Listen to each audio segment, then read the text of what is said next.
నాకు తెలిసి ఈ పెళ్లిలో తోడి పెళ్లి కొడుకు నువ్వే అనుకుంటాను, అవునా కాదా? తోడి పెళ్లి కొడుకు నువ్వేనా? నో. ఓ, మరి మీ క్యారెక్టర్ ఏంటో మేము తెలుసుకోవచ్చా? ఎస్. ఓకే. ప్రతి సంక్రాంతికి మీరు కూడా ఒక బ్లాక్ బస్టర్ హిట్ ఇవ్వాలి అని డిసైడ్ అయ్యారా? అలా ఏమీ లేదు, బట్ నేను కలిసి వచ్చింది. ఎస్. యా, ఎస్, చెప్పండి మీ క్యారెక్టర్ ఏంటి ఈ సినిమాలో?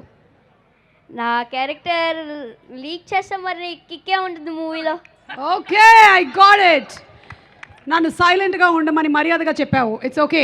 అలాగే నేను ఇంకొక క్వశ్చన్ కూడా అడగాలనుకుంటున్నాను, ఎందుకంటే ఇది పెళ్లికి సంబంధించినటువంటి సినిమా కాబట్టి చాలామంది పెద్ద మనుషులు పెళ్లి గురించిన అభిప్రాయం చెప్పారు. బుల్రాజ్ గారు, పెళ్ళి అంటే మీరేమనుకుంటున్నారు?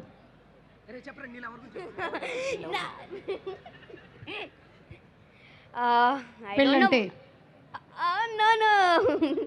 పెళ్ళంటే నాకేటో తెలీదు, బట్ తెలీదు నాకు పెళ్ళంటే. ఓకే, సరే, ఫైన్. అయితే నువ్వు ఏదైతే చెప్పాలనుకుంటున్నావో అది చెప్పు. చెప్పాలనుకుంటుంది పెళ్ళంటే మీ అమ్మ నాన్న చేసుకున్నదేరా పెళ్ళి. ఎస్, అది ఓకే, డన్. మీరేంటి చెప్పాలనుకుంటున్నారు? స్పీచ్ చెప్పండి మీది. యా. అందరికీ నమస్కారం.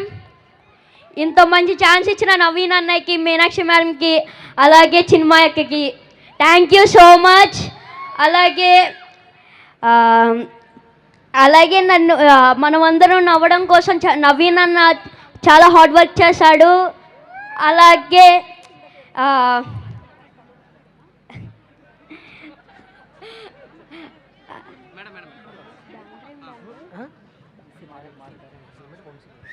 సితారా ఎంటర్టైన్మెంట్స్కి నా స్పెషల్ థ్యాంక్స్. అలాగే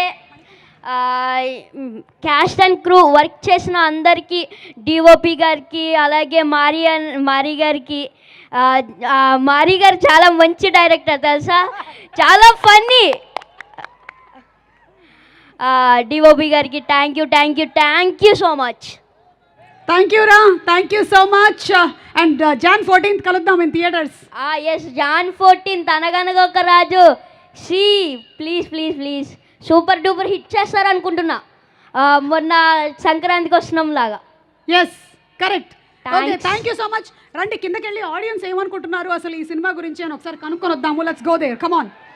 నాకు తెలిసి నేను ఇందాకే చాలా మందికి చెప్పాను, నవీన్కి కానీ మీనాక్షికి కానీ మీరు ఏదైనా